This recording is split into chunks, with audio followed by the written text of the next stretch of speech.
kind of more like a marketplace than any particular thing. And let me explain what do I mean by a marketplace for different candidates. What is happening is that there's normally a pool of candidates, right? So there might be, 100 different people that are applying.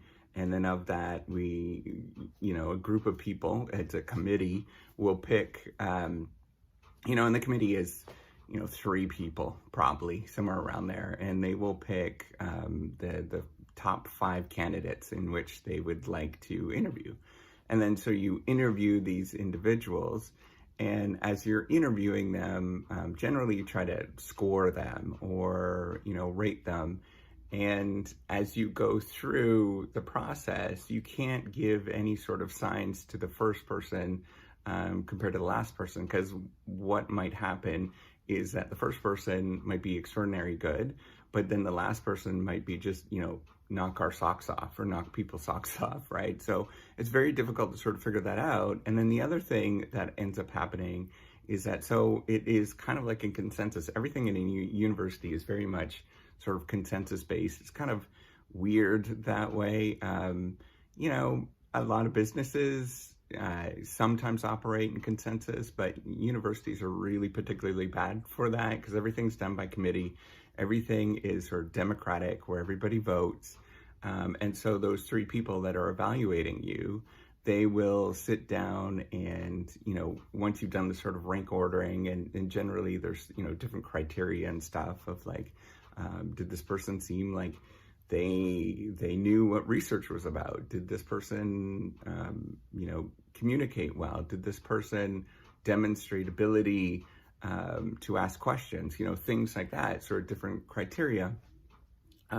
And once you sort of rank order them individually, then you pool them together and then you come up with a score and then you rank order them. And then after that, the committee will sit down and sort of talk about them in terms of their top picks. And then in the sort of, unnerving part, it might go out to a larger group at that moment of more faculty.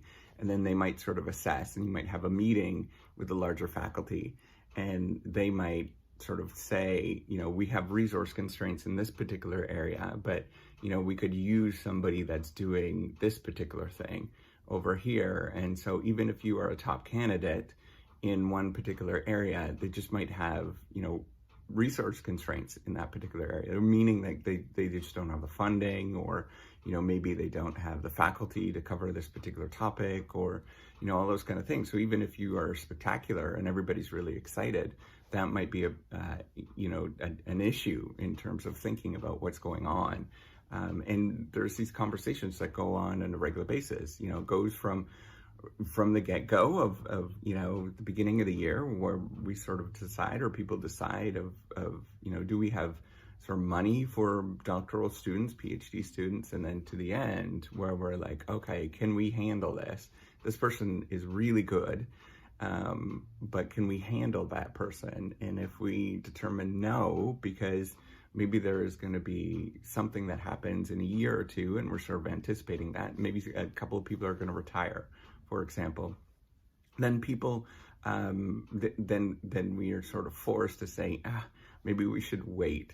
Or, strategically, there might be like, we want to get into this area, so maybe we should, hire somebody in that particular area, or get somebody, a PhD student in that particular area, because we are moving in that direction. We think we're going to go in that direction. So it is a really tough thing to know what a good sign is. And it's kind of, and this happens all the time.